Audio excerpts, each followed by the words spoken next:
Olá, querido ouvinte, você está ouvindo o podcast Uma Vida, porque uma vida vale mais que o mundo inteiro. Então, antes da gente começar, aqueles avisos de sempre, estamos aí nas plataformas digitais, estamos no Google Podcasts, Apple Podcasts, Spotify, Anchor. Então, se você escuta uma dessas plataformas, não deixe de ir lá no nosso Instagram, @umavidapodcast, e lá tem o link para você poder acessar. Lembrando também que a gente também está no YouTube. A gente também está lá com o canal Uma Vida Podcast. Tu pode se inscrever lá, pode curtir, deixar seu comentário, tá? E falando em comentários também, se você tem sido abençoado, se você tem gostado do que você tem ouvido, peço que você vá lá no meu Instagram, Uma Vida Podcast, comente o que você acha, sugestões. A gente está começando agora, indo para o final da série de Friends, né? Já passou 3 episódios, esse é o 4º episódio. Então, se você tiver alguma sugestão, alguma coisa de filmes ou próximas séries que podemos falar, pode deixar lá, que a gente vai ver com muito carinho. Estamos abertos aí a sugestões, tá bom? Estamos numa série de episódios falando sobre a série Friends, né? Então a gente já se passou 3 episódios. Primeiro falamos do Chandler, depois da Mônica, e o último episódio a gente falou sobre a Phoebe. Hoje a gente vai falar de um dos personagens que, na minha opinião, talvez seja um dos mais engraçados, talvez um dos meus mais favoritos, que é o Ross. Então, fazendo aqui uma apresentação do Ross, né? Ele é o mais nerd do bando, né? Ele é o mais velho também, né? Ele é o irmão mais velho da Mônica.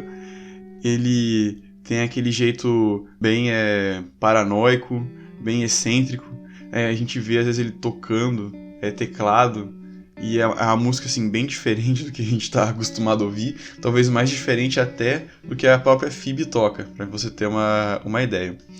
Uma coisa que é bem legal nele é que ele tem aquele jeitão meio desastrado, atrapalhado. É aquele personagem típico de série, né? Que é o bobão ali, que é o atrapalhado. Às vezes fala o que não deve, ele fala na hora errada, e esse tipo de coisa. Você vê que ao longo da série, né, o relacionamento dele com a Rachel é uma coisa assim que é muito forte, né? Muito recorrente.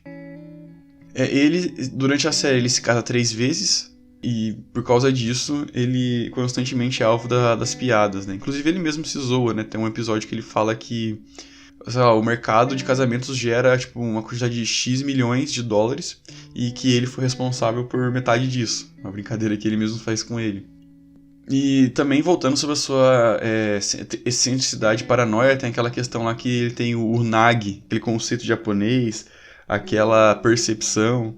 Tem episódio da 6ª temporada, né, aquele com o Unagi, e ele tenta provar que ele tá atento a tudo, como se ele tivesse um sentido aranha, né? Mas é bem legal o Ross. E ele também é aquele mesquinho, né, dos souvenirs de hotel, né? Quem nunca levou para casa um shampoo ou um sabonete, né, do hotel de recordação, ou porque usou. E ele é aquele cara que enche a mala de souvenirs do hotel. É até legal que tem episódio lá que ele com o Chandler vão para um hotel e eles começam a encher a mala de coisas. E na hora deles irem embora, tipo, a mala tá tão cheia de coisa que ela abre assim e espalha tudo. Espalha todos os papel higiênico, shampoo, todos os souvenirs, assim, tudo que ele pôde pegar ali, né, que não fosse um furto, mas tudo aquilo que o hotel disponibilizava, né, tipo papel higiênico pra pessoa utilizar, né, que isso não ia cobrar, enfim, esse tipo de coisa, até isso ele pegava. E também, assim como a Mônica, a gente vê que ele também é competitivo, mas ele não é que nem a Mônica, mas ele também é competitivo. A gente já tem falado alguns episódios sobre isso, essa questão de irmãos. A gente falou isso no próprio episódio da Mônica, no episódio da Phoebe também. Então é algo assim recorrente, essa questão aí dos irmãos. A própria Mônica reclama dele, de quando eles eram mais novos, né? Que tipo, ele fazia todo tipo de coisa com ela e ele achava que ela estava se divertindo, que ela entendia. Mas ela sofria bastante, né? E ela só foi, vamos dizer assim, gostar mais dele quando eles cresceram. Então, este é o Ross, né? Ele é o cara que sempre foi apaixonado pela Rachel desde a época da escola. E é legal ver como isso se desenvolve na série, né? Tem umas tretas, umas polêmicas no meio envolvendo os personagens, né? A questão lá eles estavam ou não estavam dando um tempo, Enfim, né, vamos aqui falar um pouquinho aqui dessas coisas e vamos aqui destrinchar um pouco o Ross Geller, que é um personagem muito querido da série. Então vamos lá. Características do Ross. Então, primeiro, a gente vê que ele transformou a paixão dele em propósito de vida. Então eu comecei falando que ele é o nerd do bando, né? Ele é apaixonado por dinossauros e fósseis. Então ele pega isso que ele tinha desde a criança, desde quando ele era criança, e ele traz isso para a vida adulta. Então, ele na faculdade ele estuda paleontologia, e aí ele vai trabalhar no museu. Aí depois acontece que ele tem uns problemas lá, ele acaba sendo demitido do museu. Depois ele vira professor de universidade. Lá pro final da série, ele é chamado para palestrar em uma convenção. Então, assim, a gente vê que ele transformou, né, a paixão dele no propósito de vida. E isso é algo, assim, muito importante. Às vezes a gente tem essa noção de que, não, a gente tem que seguir o emprego que tá dando dinheiro. A gente tem que ir na profissão da moda. E, de fato, a gente tem que procurar fazer aquilo que a gente gosta com paixão. Porque uma coisa que eu percebo é que quando a pessoa ela é expert num assunto, ela é aproveitada de alguma forma. Então, se a pessoa ela é expert sobre algum assunto, a sociedade, né, sempre aproveita as paixões das pessoas, né? A paixão de uma pessoa por eletro ou eletrônica pode levar a pessoa a criar um aparelho novo. Por exemplo, a gente vê aí as grandes marcas, né, de celulares. Pô, são aparelhos muito bons. E isso aí começou lá atrás. Começou lá atrás com pessoas às vezes bem jovens, às vezes não, né? Mas geralmente são pessoas mais jovens que sonharam com algo que na época não existia e criaram algo do nada. É claro que a gente também tem exemplos também de empresas que pessoas mais velhas criaram também. Aqui o ponto não é discutir qual é a idade que isso pode acontecer. Mas a questão é, se você tem a paixão por algum assunto, alguma coisa, você pode transformar isso numa fonte de renda. Você vê hoje, por exemplo, até gente que gosta de internet, pessoas que estão aí na internet, postando vídeos, vendendo cursos. Isso é muito interessante. E às vezes a gente cai numa de que, não, a gente tem que fazer o que está pagando bem. E lembrar que a felicidade não se compra, né, também. Então a gente tem que ter sempre isso em mente. Indo agora para outras características do Ross, né? Agora a gente vai para umas características um pouco mais, talvez, no sentido de pessoais, no sentido de interpessoais. E a gente vê que eles, talvez por ser o personagem mais velho do bando, ele tem essa questão que ele se importa muito com as pessoas. Você vê sempre ele dando apoio, ele sempre querendo ver as pessoas bem. Então, por exemplo, a gente vê lá pra acho que 7ª temporada, não lembro, mais pro final da série, a Phoebe conta que ela nunca teve uma bicicleta e ele compra uma bicicleta pra ela. A gente já falou da Phoebe, né? A Phoebe morou nas ruas, infelizmente teve uma experiência difícil. E ele compra uma bicicleta pra ela. E aí, depois ele vai lá e ensina ela a andar. Se você parar pra ver, isso é uma coisa muito legal, cara. É muito legal dele ter a simpatia de se importar com o outro e fazer esse tipo de coisa. A gente vê também que no início da série, né, quando a Rachel tá mudando de vida, né, ela tinha acabado de deixar o casamento, fugir, né, do casamento, ela não se casou de fato. E no começo ele, apesar do interesse nela, né, do interesse amoroso, mas ele também dá um apoio pra Rachel, para que ela aprenda, né, a viver, que ela aprenda a correr atrás. É claro que isso lá na frente a gente vê que ele acaba se perdendo um pouco, né? Depois a gente vai falar um pouco disso. Outra questão também foi quando ele apoiou o Joey, né, na 2ª temporada, depois que ele tinha perdido o trabalho dele na novela Days of Our Lives, que seria pro Joey talvez a maior realização dele. Ele incentiva o Joey a fazer um teste, né, que ele estava triste, que estava desmotivado. Então, o Ross, ele tem talvez, eu acho que essa questão do irmão mais velho, né, de apoiar, de estar ali junto.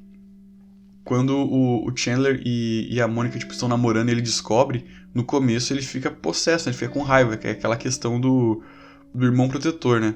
Mas aí depois que ele percebe assim que realmente os dois estão apaixonados, os dois querem ter uma coisa séria, não é só bagunça, ele tem o pensamento todo contrário.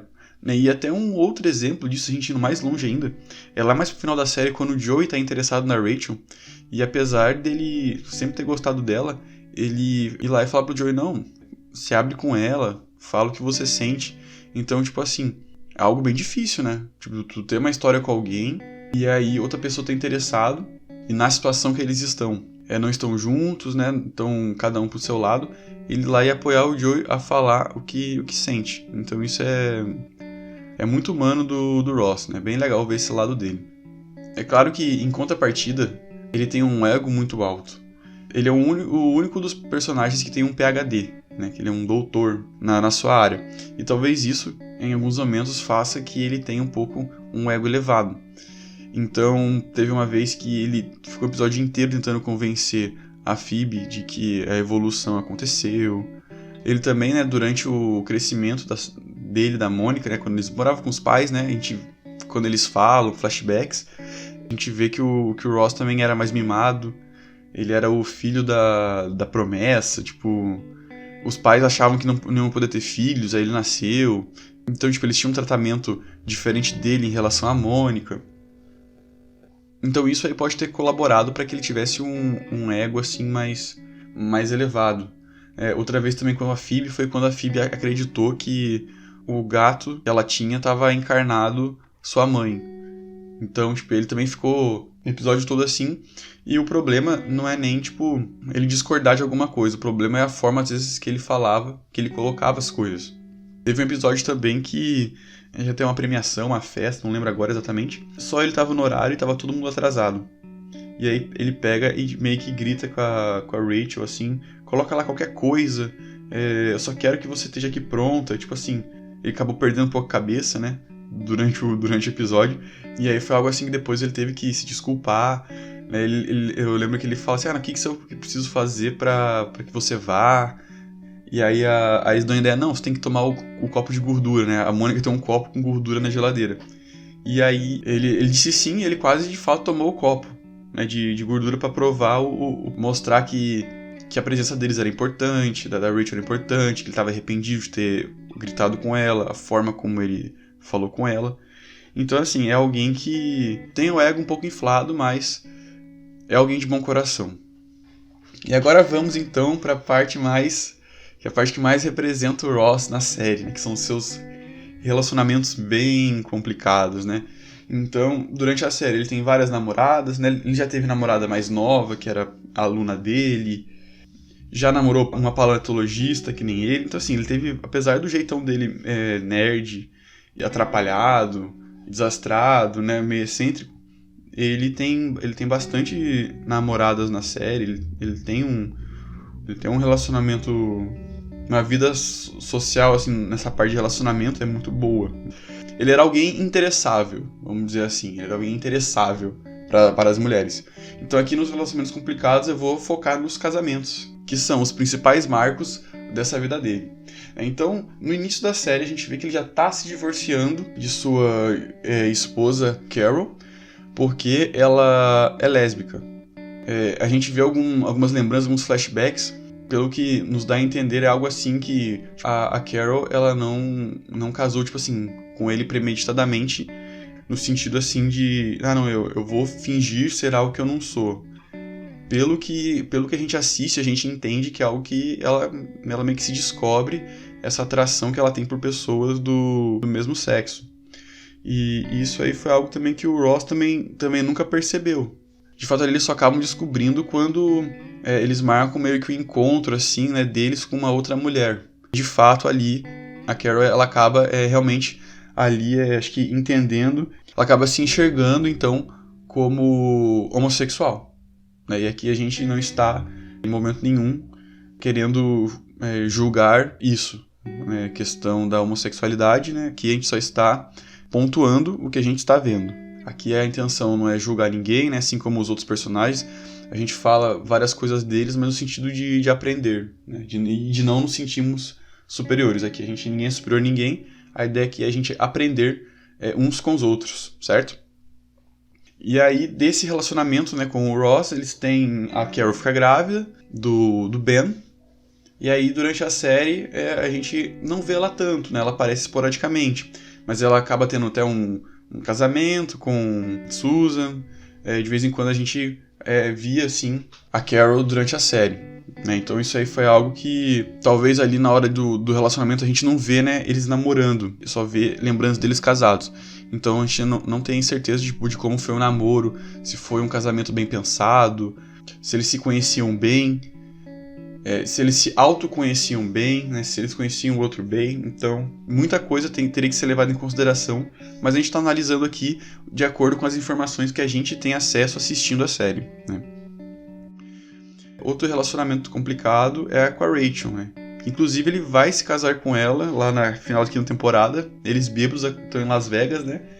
É quase um clássico na série, pessoas casando em Las Vegas. Sem perceber. É quase que um clássico isso. E aí ele, no começo da série, né, ele reencontra a Rachel, e aí aquela paixão da adolescência se reacende, e aí ele começa a querer ter alguma coisa com ela, até chegar ali na segunda, terceira temporada ali, e aí de fato eles começam a namorar mesmo. E aí o que acontece? A Rachel, estando agora em um trabalho relacionado à moda, que ela queria trabalhar, ela começa a trabalhar muito, e o Ross começa a ficar com ciúmes de um colega de trabalho, né, que é o Mark, e começa a imaginar muita coisa, eles começam a brigar bastante sobre isso, e aí então a Rachel pede ali o famoso tempo, o polêmico tempo. Os dois estão brigados, e aí o Ross fica pensativo, aí depois ele vai lá no apartamento da Mônica, né, onde a Rachel mora, e olha e bate lá, entra e vê que o Mark tá lá.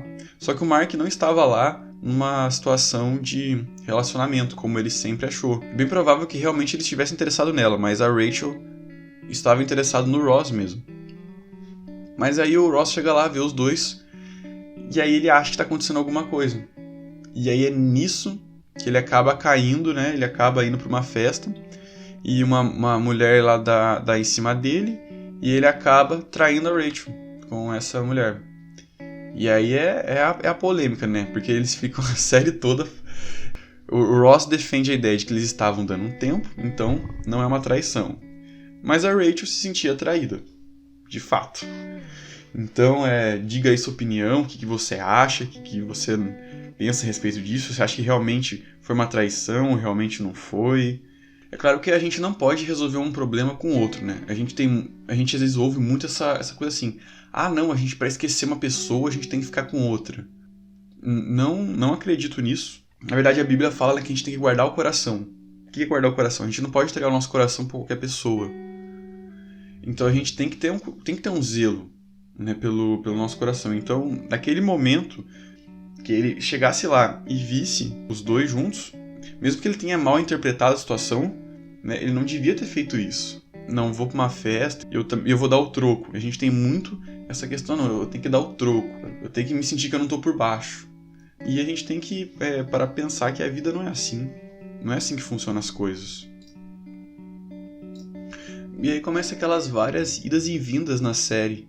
Do relacionamento deles, né? Cada hora um tá namorando aí o outro fica com ciúme, aí fica aquela briguinha. Então, o relacionamento deles é uma coisa assim que vai durando, tipo, os 10 anos. E, claro, no fundo eles gostam um do outro, né? Mas às vezes eles estão muito cheios de orgulho, ou estão machucados. Então, é aquilo que a gente falou, inclusive, num dos primeiros episódios, né? A gente falou com o do Chandler. Hoje em dia a gente tem bastante ministérios aí, pessoas capacitadas, né? A gente tem pastores, tem, por que não dizer também, ajuda psicológica, de forma ali que o casal, né?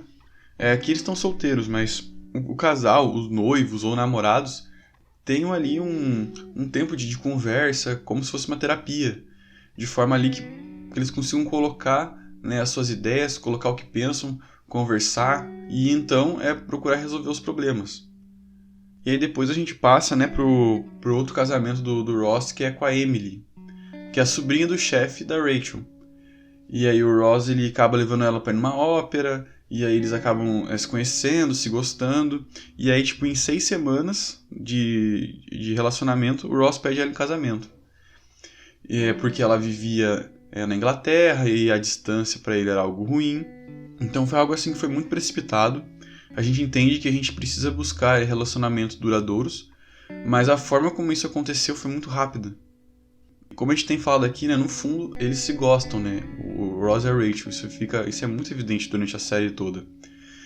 E acaba que 6 semanas, né, então eles fazem o casamento, tudo. Chega no altar, o Ross vai lá e me fala o nome da Rachel. Eu te aceito, Rachel, pra Emily. E aí, tipo assim, E claro que ela se sente humilhada, se sente destruída, né? Se sente rejeitada. E aí é aquilo que a gente tem falado desde os outros episódios. Como é que ele faz uma coisa dessa? Tipo, no fundo ele gosta da Rachel, mas é algo que ele não tratou, ele não buscou resolver. E aí ele embarcou num relacionamento que estava bem, estava dando certo. E ele já quis ir para um casamento, que é um nível acima. Eu sou da seguinte linha de raciocínio. Eu acho que cada casal, cada cabeça é uma sentença. Então não existe uma regra fixa. Ah não, o cara tem que namorar X anos. Tem que demorar muito, tem que demorar pouco. Então, eu acho que cada um tem o seu tempo e se ajusta. Mas a questão é que 6 semanas de ter se conhecido pra casar de fato, né? É muito pouco tempo. Tu tem que conhecer mesmo a pessoa, né? A Bíblia, ela dá... O apóstolo Paulo, ele dá os conselhos lá pro esposos e esposas, né? Os maridos e as mulheres, né? E ele diz pro marido que ele tem que amar a mulher como Cristo amou a igreja, né? A igreja somos nós. É aquele versículo lá de João 3,16, né? Porque Deus amou o mundo de tal maneira que deu o seu Filho unigênito, deu o seu Filho Jesus, né? Para que todo aquele que nele crê não pereça, mas tenha vida eterna. Seria o quê? A igreja. Quem crê nele se torna a igreja. Então, se Jesus ele se entregou, né, numa cruz para morrer pela sua igreja, para fazer o plano de Deus de redenção, o marido tem que responder à altura. Então o marido tem que amar a sua esposa. Da mesma forma, né, a Bíblia diz ali também sobre as esposas que elas têm que ser submissas aos maridos. E aí tem uma polêmica, né, porque se você ler friamente esse texto, dá a impressão que a mulher tem que se sujeitar no marido no sentido de que ela tem que se rebaixar, ela tem que ser inferior. E não é isso. Quando a Bíblia fala sobre uma submissão, de quê? De estar apoiando o marido e dando suporte para ele. Né? Então esse que é o papel do casal, né? Que não é um podcast sobre relacionamentos, não sou um expert no assunto, mas o que eu vejo é isso. Cada um, né, tanto o marido quanto a mulher, tem o seu papel no casamento. E quando duas pessoas se casam, eles têm que ter bastante consciência disso. É claro que ninguém vai conseguir casar sabendo tudo que tem que fazer exatamente. É impossível, tem situações novas, você conviver com uma pessoa totalmente diferente de um namoro. E entendendo os princípios, isso facilita a questão do relacionamento, a questão da duração, e isso é algo que o Ross talvez, né, não é tão religioso, ou talvez nunca parou para pensar nisso, né? E aí, olha o transtorno que foi criado. E depois a gente vê que a Emily, né, por ela se sentir muito segura, ela meio que faz ele escolher entre seus amigos, né, entre a Rachel, na verdade, mais especificamente, entre manter a amizade e convivência com a Rachel, ou ela. E aí, no começo, ele tenta, né, fazer o que ela quer, mas depois ele acaba escolhendo os amigos, né? E olha aí, então, outro casamento destruído. E até por causa disso, a Emily é uma das personagens mais odiadas da série. Então o pessoal não gosta dela por causa disso que ela fez. E aí é algo que talvez por ela não estar bem orientada, talvez por... Como eu falei, né? Eles não fizeram talvez um curso de noivos, ou não tiveram orientações mais sobre isso, acabou que levou as coisas a acontecerem desse jeito. Às vezes, eles conversando, eles tentando encontrar um outro denominador comum, talvez eles conseguissem manter a situação. Mas tudo aconteceu como aconteceu, e aí ele se divorciou pela segunda vez. E aí o casamento com a Rachel, né, que foi o terceiro, na verdade foi uma coisa dos dois bêbados. Eu acredito ser um reflexo do amor que eles têm um pelo outro. E de fato ali no calor do momento, eles acabaram realizando aí esse casamento. Então esses são os 3 relacionamentos do Ross. E você vê assim que, fazendo agora um resumo geral, né, a gente vê que ele é um personagem muito humano. Ele se envolve muito com as pessoas, né? Você vê que ele é intenso. Ele é intenso nos relacionamentos, em querer ajudar as pessoas. Então isso é bem legal de ver o Ross, né? Ele é um dos nerds aí do bando, né? Ele é o melhor amigo do Chandler, né? Eles se conhecem na faculdade. E aí por causa disso, né, que o Chandler conhece a Mônica, que mais pra frente, né, eles vão se casar. Ele é um personagem bem engraçado, né? A gente não citou aqui. Teve uma vez que ele tava usando uma calça de couro, e aí tava calor, a calça encolheu, ele não conseguia botar a calça. E aí o Joey aconselhou de botar creme, botar alguma coisa pra calça subir. E aí, e aí ele se enrolou todo. Então, tipo, ele é um personagem bem bacana, um personagem muito legal. Se você não assistiu a série até agora, né, apesar de ter dado 500 mil spoilers, né? Mas eu já aviso, na legenda já tá avisado ali, né, que tem spoilers, mas se você não assistiu ou se você não parou pra prestar atenção nesses detalhes, é bem interessante. Beleza, pessoal? Então esse foi o nosso podcast aí sobre o Ross. Se você gostou, curta, compartilha, comente. Marque a gente lá no Instagram, @umavidapodcast, que nós vamos repostar. Mande perguntas. Por favor, nos siga aí nas redes sociais, né? Estamos aí no Instagram. Temos uma página no Facebook também, do Uma Vida. Pode seguir lá, curtir também. Que você vai estar ajudando a gente a continuar aqui a fazer o podcast, né? Com seu feedback. E a gente vai melhorando cada vez mais. Então é isso. Deus abençoe e até a próxima.